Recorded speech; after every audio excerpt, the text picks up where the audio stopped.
all the students. So once again, let's we discuss the practical question related to the chapter number 7, that is an accounting for companies issue of share. And this question is related to the oversubscription, and this is in question number 23. And it is a very important question for us because this question is a mixture of oversubscription, calls in arrear, and calls in advance. So it is very tricky question for us कि how we will solve such type of the question जिसमें कि over subscription की भी situation है, calls in arrear की भी situation है, calls in advance की भी सिचुएशन। अब यहाँ पर ये समझना जरूरी है क्वेश्चन में कि ओवर सब्सक्रिप्शन का मतलब क्या है। जितना शेयर हम अप्लाई करते हैं उससे ज्यादा शेयर के लिए एप्लीकेशन आ जाता है। फर्स्ट कॉल्स इन एरियर का मतलब क्या है? When any share holder fails to pay the amount of the calls और अलॉटमेंट। एंड नंबर थर्ड कि कॉल्स इन एडवांस का मतलब क्या है? जब कोई शेयर होल्डर पहले ड्यू होने से पहले ही पेमेंट कर दे शेयर का। जैसे उसे देना था फर्स्ट कॉल, लेकिन उसने फर्स्ट कॉल के साथ साथ फाइनल कॉल का भी पैसा दे दिया। So that is a basic thing about the over subscription, calls in arrear and calls in advance. So let's we move to the question number 23. Question number 23 says that a company invited application for 5,000 share of rupees 100 each. So question number 23 says that a company invited application for 5,000 share of 100 each. 5,000 share of 100 rupees each. And in this question, the each amount was payable as follows: application, allotment, first call, final call. यानी कि इसमें 4 बार में पैसा मांगा गया है। On application, the amount is 20. On allotment, the amount is 30. On first call, the amount is 20, and on first call, the amount is 30. सो आप count कर लीजिए, टोटल करके आपका आ रहा होगा 100। ओके, अब आगे बढ़ते हैं हम लोग। आगे क्वेश्चन कह रहा है, question is asking to application we receive for 8,000 share. यानी एप्लीकेशन इशूड कितना था? Only 5,000 share were issued, but application कितने के लिए आया? 8,000 शेयर के लिए आया। So applied will be a, and here it is an allotted. Applied will be a 8,000 share, whereas the allotted share will be a 5,000, क्योंकि आपको मैंने बताया है कि कंपनी 5,000 शेयर से ज्यादा शेयर अलॉट नहीं कर सकती। Applicant for 1,000 share were rejected and pro rata allotment was made to the remaining allotment. अब आप इसमें टोटल में अगर आप देखें तो कंपनी ने 1,000 वालों को क्या कर दिया? रिजेक्ट, निल। बाकी बचे 7,000 वालों को, उनको अलॉट किया 5,000। तो जब हम उसका एक्सेस निकालेंगे, क्या निकालेंगे? एक्सेस। सो एक्सेस कितना निकलेगा? इसका एक्सेस निकलेगा 1,000, इसका निकलेगा 2,000। 1,000 multiplied by 20, that is 20,000, and 20,000 into 20 equals to 40,000। इस 20,000 को हम लोग क्या करेंगे? रिजेक्ट यानी रिटर्न कर देंगे थ्रू बैंक। बट दिस 20,000 को हम लोग क्या करेंगे? जो 40,000 है अमाउंट में, उस पैसे को हम लोग क्या करेंगे? अलॉटमेंट पे एडजस्ट कर देंगे, क्योंकि this is in pro rata allotment. Pro rata allotment हम लोग क्या करते हैं? एक्सेस पैसे को क्या करते हैं? अलॉटमेंट पे एडजस्ट कर देते हैं। और इस क्वेश्चन में अगर आप कंपेयर भी करो, जैसे लास्ट क्वेश्चन में था कि एक्सेस पैसा इतना ज्यादा था कि आपने उसको कॉल्स पे भी एडजस्ट किया था, यहाँ ऐसा कुछ नहीं होगा। आप निकाल के देख लो, 5,000 मल्टीप्लाइड बाई 30 कितना आएगा? 1,50,000 अप्रोक्स आएगा। ठीक है, तो 1,50,000 is the big amount as compare to the 40,000। So इस क्वेश्चन में अलॉटमेंट पे पैसा बस एडजस्ट होगा, कॉल्स पे पैसा एडजस्ट नहीं होगा। ये बात समझ में आ गई? आते आगे। आगे कह रहा है क्वेश्चन में, all calls made and duly paid. सारा का कॉल्स किया गया, सब पैसा मिल गया। Ganesh the holder of 200 share paid the 2 calls with allotment. यानी गणेश गुड मैन, क्योंकि जो अलॉटमेंट एडवांस में दे दे वो अच्छा इंसान है। सो गणेश ने क्या किया? एडवांस दे दिया, जिसे हम लोग क्या बोलते हैं, calls in advance, calls in advance कर दिया। Ganesh the holder of 200 share paid the 2 calls with allotment, उसने अलॉटमेंट पे ही पैसा दे दिया, फर्स्ट कॉल का और final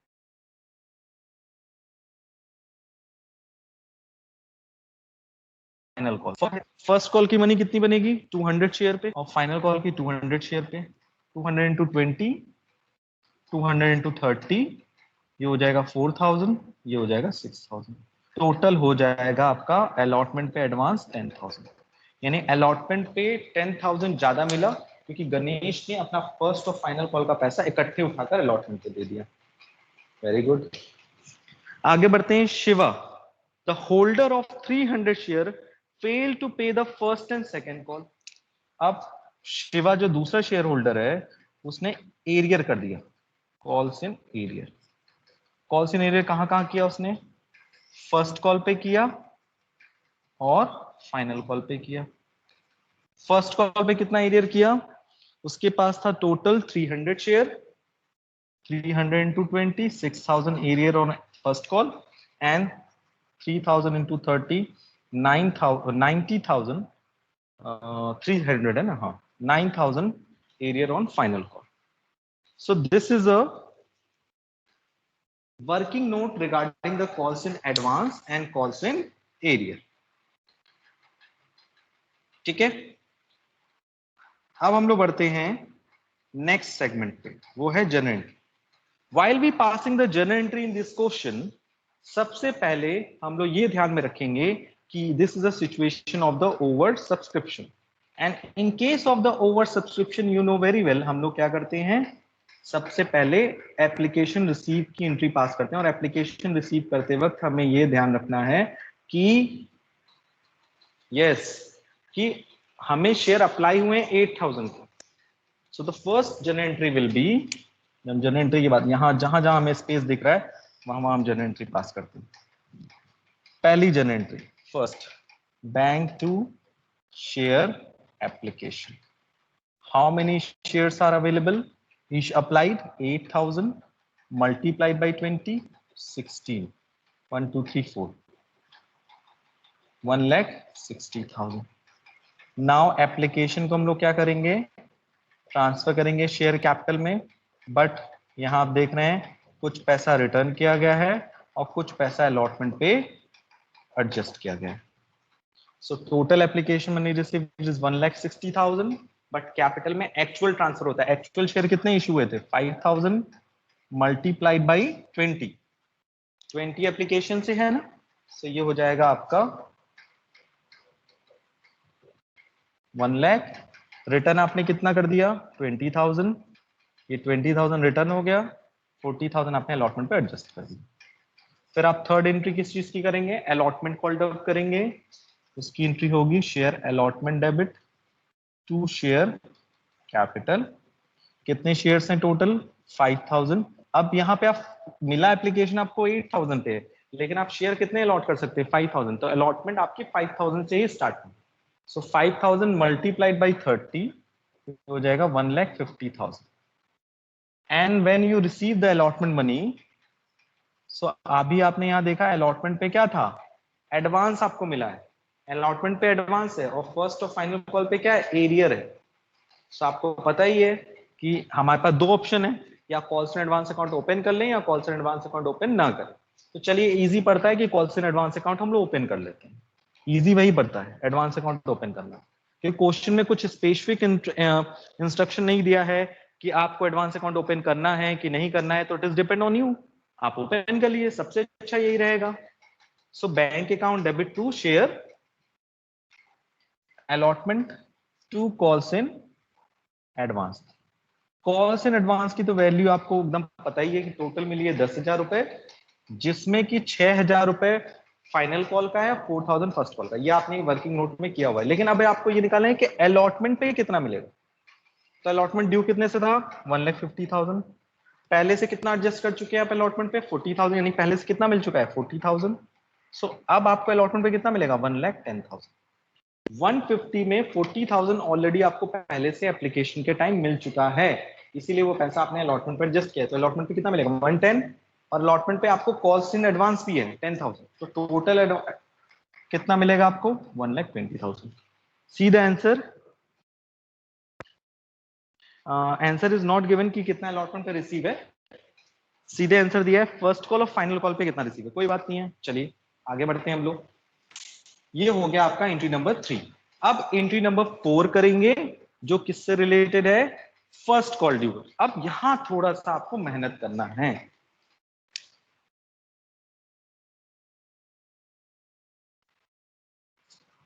first call due to share capital.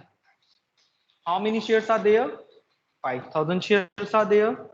5,000 multiplied by कितना अमाउंट है 20, 1 लाख रुपीज आपने फर्स्ट कॉल का मांगा। बट जब आप रिसीव करोगे फर्स्ट कॉल, यहीं पे आपको थोड़ा सा ध्यान रखना है, क्योंकि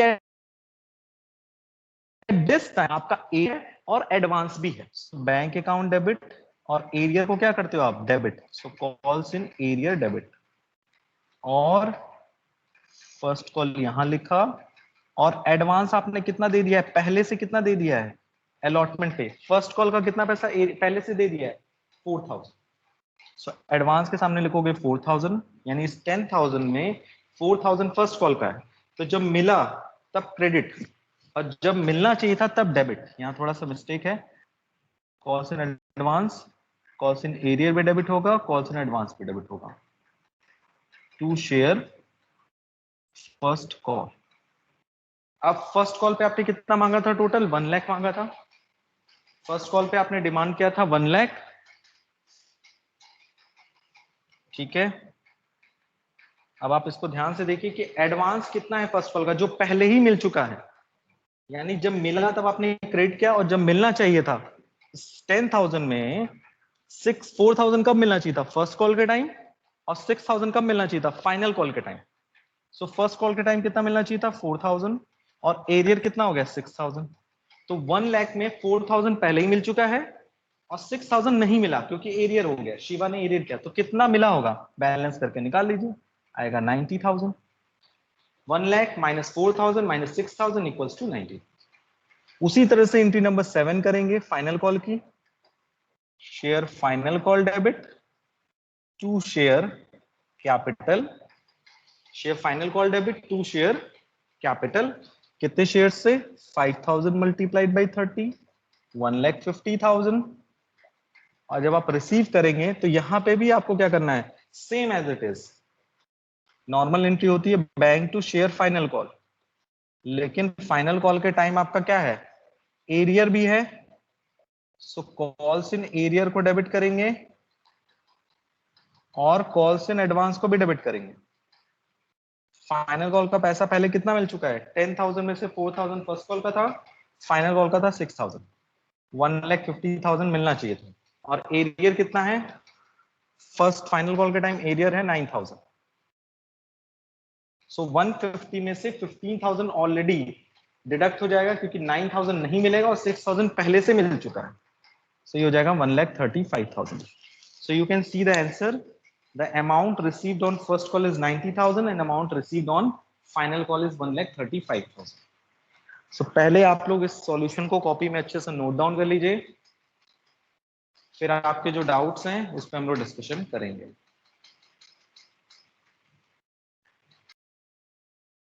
What is the meaning of forfeiture of the share, पहले हम लोग ये डिस्कस करते हैं। Basically, you know very well, company has an option to called up the amount of the share by two way. First, company called up the amount of the share in lump sum, यानी एक साथ पूरा पैसा मांग ले। And number second, when company called up the amount of the share in installment, it means on application and allotment and first call and final call। तो जब company किसी भी शेयर का पैसा एक साथ मांगती है तो वहां एरियर के चांस सबसे मिनिमम होते हैं, क्योंकि वहां उन्हीं को पैसा दिया जाएगा, उन्हीं को हम शेयर अलॉट करेंगे जिनका पैसा मिलेगा। जिनसे पैसा हमें नहीं मिलेगा उनको हम शेयर ही नहीं अलॉट करेंगे, तो एरियर की कोई चांस नहीं होते हैं। लेकिन when company called up the amount of the share in installment, so इस सिचुएशन में जब कंपनी शेयर होल्डर है, मान लो this is an share holder, इसके पास 1000 शेयर हैं कंपनी के, और कंपनी ने इससे एप्लीकेशन मांगा, अलॉटमेंट मांगा और कॉल्स मांगा। But due to his nature उसने एप्लीकेशन दिया। मान लो ये शेयर था 10 रुपीज का, एप्लीकेशन था 5, अलॉटमेंट था 3, कॉल्स था 2। इसने एप्लीकेशन खुशी खुशी दिया, क्योंकि एप्लीकेशन नहीं देता तो शेयर अलॉट ही नहीं होता। उसने अलॉटमेंट भी खुशी खुशी दिया, कॉल्स नहीं दिया। तो ये हो गया कॉल्स इन एरियर। यानी कंपनी ने पहले शेयर इशू किया, फिर शेयर होल्डर्स ने कुछ इंस्टॉलमेंट दी और कॉल्स पर आकर एरियर कर दिया, तो उसको हम बोलते हैं कॉल्स इन एरियर। कितना एरियर किया उसने? 1000 इंटू 2, 2000। तो उसी तरह से कंपनी में जितने भी शेयर होल्डर होंगे उन सबका लिस्ट बनाया जाएगा, कितने डिफॉल्टर्स हैं। जैसे आप लोगों को से कहा जाता है ना कि आप लोग फीस सबमिट करिए, फीस सबमिट नहीं करते तो स्कूल या मैनेजमेंट या कोई भी ऑर्गेनाइजेशन एक डिफॉल्टर लिस्ट तैयार करता है, कितने स्टूडेंट्स की या कितने मेंबर्स की फीस अनपेड है। सो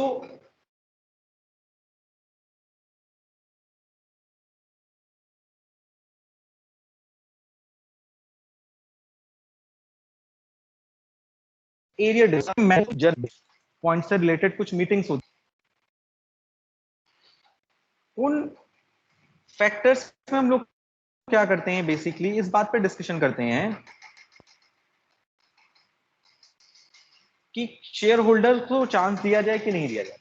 लेकिन जनरली कंपनीज एक्ट 2013 में ये क्लियरली नोटिफाइड किया गया है कि अगर कोई share holder, if any share holder fails to pay the any calls amount और अलॉटमेंट, कुछ भी पे नहीं कर पाता है, तो उस पैसे को मांगने के लिए फिर से उसको एक नोटिस इशू किया जाएगा। नोटिस ये कहा जाएगा कि भैया जितना भी तुम्हारा एरियर का पैसा है उससे आप पे करो, पे विथ इंटरेस्ट,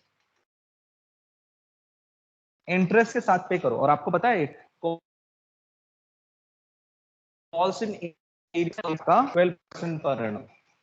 आप कहोगे सर एरियर होता है तो शेयर होल्डर से इंटरेस्ट क्या जाता है? यस, जितना वो लेट पे करेगा एरियर का अमाउंट उतना उसको इंटरेस्ट देना पड़ेगा। अब ये भी सुन लो एक नई जानकारी कि एडवांस के केस में जब कोई शेयर होल्डर एडवांस में पैसा दे देता है, यानी एप्लीकेशन का सॉरी फर्स्ट कॉल का पैसा अलॉटमेंट पे या अलॉटमेंट का पैसा एप्लीकेशन पे, इस तरह से, और interest on calls in advance होता है 10%। ठीक है, सो कंपनी यहाँ पे नोटिस इशू करेगी शेयर होल्डर्स को कि आपने जितना एरियर किया उस पैसे को सबमिट करो। फिर भी अगर शेयर होल्डर नहीं पे करता है पैसा, तो फाइनली उसको 14 डेज का नोटिस पीरियड दिया जाता है। नोटिस पीरियड कितने दिन का? 14 डेज का, कि अगर आप 14 डेज के अंदर पे कर दोगे तो ठीक है, नहीं कर पाओगे तो आपके शेयर को फॉरफिट कर लेंगे। So what is the meaning of forfeiture of the share? Forfeiture of the share का मतलब होता है when any shareholder fails to pay the amount of allotment or calls. In this situation, firstly company asks to the shareholder to pay the calls in arrear amount with interest, and after that if any shareholder fails to pay the amount within a specified period, the company give the notice period of 14 days to the such shareholder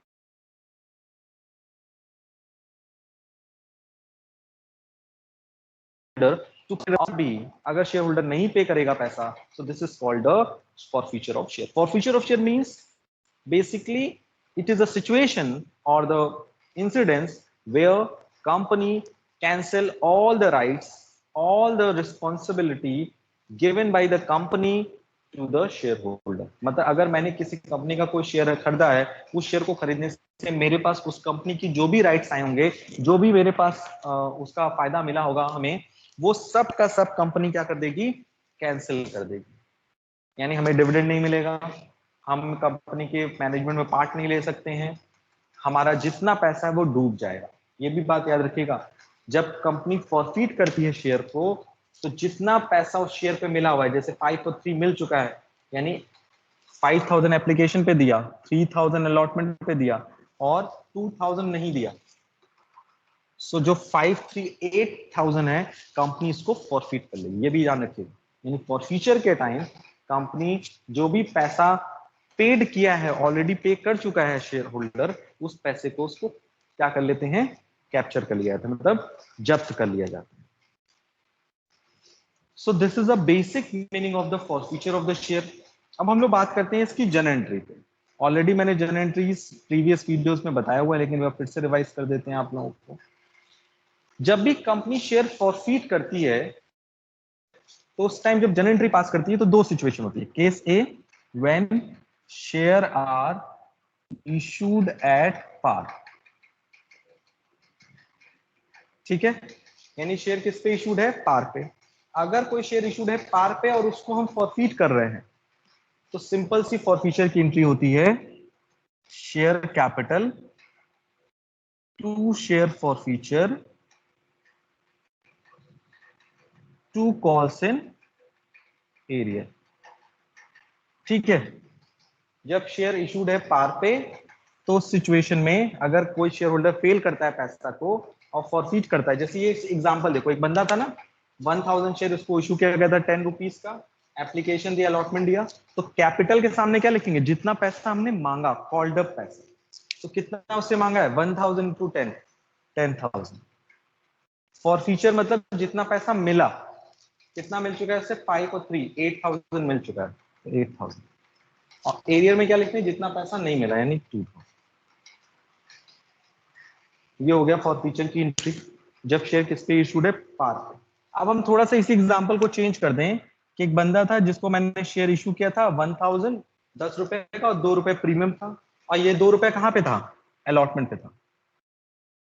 ये मान लो 5 हो गया, 3 रुपए share का, 2 रुपए premium का, तो total कितना हो जाएगा, 5,000। भाई 12 रुपए का शेयर हो गया। तो जब शेयर इशूड होता है पार पे, when share are issued at par, sorry premium पे, पार का तो मैंने बता दिया। जब कोई शेयर इशूड होता है प्रीमियम पे तो उसमें दो सिचुएशन होती है। क्या दो सिचुएशन होती है, पार में कोई सिचुएशन नहीं होती, नहीं। पार पे यानी 10 रुपए का शेयर 10 रुपए पे इशू है, कोई दिक्कत नहीं। लेकिन अगर 10 रुपए का शेयर 12 रुपए पे इशू है तो वहां कंडीशन बनेगी। कंडीशन 1 क्या बनेगी कि प्रीमियम अमाउंट रिसीव, पहली कंडीशन बनेगी जब प्रीमियम का पैसा मिल जाए, और दूसरी कंडीशन बनेगी when premium amount what not receive. एक होगा कि प्रीमियम का पैसा मिल गया और एक होगा प्रीमियम का पैसा नहीं मिला। अगर प्रीमियम का पैसा मिल गया तो एंट्री डिक्टो वैसे ही छप जाएगी जैसे यहां पे थी। अब आप खुद देख लो, यानी प्रीमियम का पैसा मिल जाए तो प्रीमियम को भूल जाना है, प्रीमियम से कोई मतलब नहीं है। यानी जैसे ये सिचुएशन है, मैंने कहा एप्लीकेशन 5 है, अलॉटमेंट 5 है, फर्स्ट कॉल्स 2 है। तो अगर बंदे ने एप्लीकेशन दिया, अलॉटमेंट दिया, कॉल्स नहीं दिया, अगर उसने अलॉटमेंट दे दिया इसका मतलब उसने प्रीमियम भी दे दिया। अगर अलॉटमेंट नहीं दिया तो प्रीमियम नहीं दिया। अगर प्रीमियम दे दिया है तो सेम एंट्री आएगी, हम प्रीमियम को के बारे में सोचेंगे ही नहीं। लेकिन अगर उसने अलॉटमेंट नहीं दिया इसका मतलब उसने प्रीमियम भी नहीं दिया, तो सिचुएशन में एंट्री थोड़ी चेंज होगी। एंट्री होगी share capital debit, security premium debit, to share forfeiture, to calls in arrear. Share capital के सामने कितना लिखेंगे, वही 1000 इंटू 10, 10 रुपीज मांगा, और प्रीमियम का पैसा कितना था, 2 रुपीज, यानी 1000 इंटू 2। फॉर फीचर में कितना लिखेंगे, जितना मिला, कितना दिया सिर्फ एप्लीकेशन 5000, कितना नहीं दिया, 5 to 7। So this is the basic entries related to the forfeiture of the share. और वैसे मैंने डिटेल में ये सारी एंट्रीज आपको समझाई हुई हैं with proper explanation. So this is N basic layout related to forfeiture of the share, and you can see that अगर कोई कंपनी शेयर को फॉरफीट करती है तो क्या क्या जर्नल एंट्री पास करती है। And at the time of the forfeiture of the share it is very important to know the relevancy of this topic. Examination में इस टॉपिक से लगभग 6 से 8 नंबर के क्वेश्चन आते हैं, ठीक है। सो इस जर्नल एंट्री को नोट कर लो। The question number 37 first. A Limited forfeited 100 shares of 10 each fully called up for non-payment of first call of rupees 3 per share and final call of rupees 3 per share. All of these shares were issued as fully paid up for rupees 10 per share. So in the question number 37(1) you can see that company ने 100 share forfeit किया, फिर सारे share को reissue कर दिया. यानी it is the first situation where we find out the amount transferred to capital reserve when company reissued all the shares. यानी company ने सारे शेयर को क्या कर दिया, रीइश्यू कर दिया. तो इस सिचुएशन में पहली एंट्रीज होगी, फर्स्ट में पहली एंट्री होगी फॉरफीचर की. And you know very well, जब हम शेयर को फॉरफीट करते हैं तो वी हैव टू ऑप्शन, चाहे हम कॉल सेंटर अकाउंट ओपन करें या ना करें. तो चलिए हम कॉल सेंटर अकाउंट ओपन करके दिखाते हैं. नॉट ओपन, ओपन करके नहीं दिखाते. क्या एंट्री होगी, share capital account debit to share forfeiture account to. यहां पर कॉल सेंटर एरियर अकाउंट अगर ओपन करते तो टू कॉल सेंटर एरियर लिखते, लेकिन यहाँ पे हमें कॉल सेंटर अकाउंट ओपन नहीं कर रहे हैं तो हम उस कॉल्स का नाम लिखेंगे जिसका पैसा नहीं मिला है. तो non payment of first call, तो to share first call and to share final call. Share capital के सामने क्या लिखते हैं, जितना पैसा हमने मांगा. तो कितना शेयर ऐसा मांगा, 100 शेयर पे 10 rupees per day. So 1000 debited to share capital account. Share forfeiture के सामने लिखेंगे जितना पैसा मिला. फर्स्ट कॉल के सामने जितना पैसा फर्स्ट कॉल का नहीं मिला, फर्स्ट कॉल का कितना नहीं मिला, 300. और फाइनल कॉल का कितना पैसा नहीं मिला, 300. सो 1000 में 600 नहीं मिला, सो 400 क्या हो गया, मिल गया होगा. So this entry is related to the forfeiture of the share, as well as in this entries we could not open the call in area account. Number second, अब हम शेयर को रीइश्यू करेंगे. रीइश्यू कितने पे करना है, all of these shares were reissued as fully paid up for rupees 10. पूरा का पूरा शेयर इशू कर दिया. कितने पे, 10. यानी 10 रुपए का शेयर था और 10 रुपए पे रीइश्यू भी हुआ. यानी 100 शेयर 10 रुपीज पे रीइश्यू हुआ. It means eight the time of reissue एक भी पैसा यूटिलाइज नहीं हुआ. सो जब हम थर्ड एंट्री पास करेंगे, that is an amount transfer to capital reserve. तो मैंने आपको क्या बताया था, फॉरफीचर के टाइम जितना क्रेडिट हुआ 400 और रीइश्यू के टाइम जितना डेबिट हुआ, कुछ हुआ नहीं तो 0 मान लेंगे, और जितना बैलेंस बचेगा उसे हम लोग क्या कर देंगे, कैपिटल रिजर्व में ट्रांसफर कर देंगे. एंट्री क्या होगी, share forfeiture account debit to capital reserve. And amount will be 400 minus 0 equals to 400. क्योंकि यहाँ कंपनी ने सारा शेयर इशू किया है और इशू के टाइम 1 रुपए भी डिस्काउंट चार्ज नहीं किया है. अब आते हैं सेकंड केस पे. 37 का जो सेकंड केस है, according to this, B limited forfeited 400 share of rupees 10 each fully called up for non payment of final call of rupees 3 per share.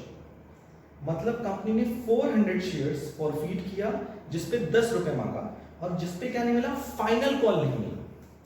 तो उसकी एंट्री क्या होगी, share capital debit to share forfeiture to share final call. यहां मैं call से account open नहीं कर रहा. तो कितने शेयर कंपनी ने फॉरफीट किए, 400. एक शेयर पे कितना मांगा, 10, 4000. कितना नॉन पेमेंट है, नॉन पेमेंट मतलब कितना पैसा नहीं मिला, फाइनल कॉल का 3 रुपीज नहीं मिला, 1200. यानी 4000 में से 1200 नहीं मिला तो कितना मिल गया होगा, 2800. एंड आफ्टर दैट कंपनी ने क्या किया, 300 of these shares were reissued as fully paid up for 8 per share. यानी फॉरफीट किया 400 शेयर, तो जब रीइश्यू करने की बारी आई तो कंपनी कितना रीइश्यू करेगी, सिर्फ 300 शेयर इशू करेगी, वो भी कितने में, 8 रुपए में. यानी शेयर किस पे इशू हो रहा है, डिस्काउंट पे इशू हो रहा है. तो उसकी एंट्री क्या होती है, डिस्काउंट पे जब कोई शेयर इशू होता है, bank account debit share forfeiture account debit to share capital. कितने शेयर इशू हैं, 300, 10 रुपीज का एक शेयर है और कितना रुपया मिलेगा, 300 into 8, 2400. और बाकी पैसा किससे एडजस्ट होगा, शेयर फॉरफीचर अकाउंट से डेबिट होगा या एडजस्ट होगा. ओके, अब आगे बढ़ते हैं हम लोग नेक्स्ट सेगमेंट की तरफ. वो है आपका amount transfer to capital reserve. यहां पर आप देख रहे होगे कि कंपनी ने फॉरफिट किया 400 शेयर, जबकि रेशियो कितना करी 300, पॉइंट नंबर 1। और दूसरा, रेशियो के time company discount word use करी, मतलब कंपनी ने फॉरफिट इशू किया था, पहले उसकी वैल्यू थी 10, लेकिन रेशियो कितने में किया था 8 रुपए में। सो यहां पर आपको फॉर्मूला लगाना पड़ेगा। फॉर्मूला क्या होगा, मैंने आपको बताया था अभी just, amount transfer to capital reserve. Amount transfer to capital reserve का फॉर्मूला में जस्ट क्या बताया था, total forfeiture amount divided by total forfeiture share into reissue share minus amount utilized at the time of reissue। बहुत ही simple सा formula है। तो total forfeiture amount कितना है 2800 at the time of the forfeiture of the share, और total forfeited amount, total forfeiture share कितना है 400, और रीइश्यूड शेयर कितना है 300। यानी हमने एक प्रोपोर्शनेट निकाल लिया कि 2800 जो प्रॉफिट हुआ है फॉरफीचर पे, वो कितने शेयर पे हुआ है 400 पे, जबकि रीइश्यू के टाइम हम कितना रीइश्यू कितना किए 300, और उसमें से माइनस कर देंगे रीइश्यू के टाइम हमने कितना फॉरफीचर यूज कर लिया। फॉरफीचर क्रेडिट मतलब प्रॉफिट, डेबिट मतलब लॉस। निकाल लीजिए सिंपल सा, ये आएगा आपका 1500। So 1500 rupees will be transfer to the capital reserve. So the entry will be share forfeiture account debit to capital reserve, and the amount will be of 1500। So please note down the solution of question number 37(1).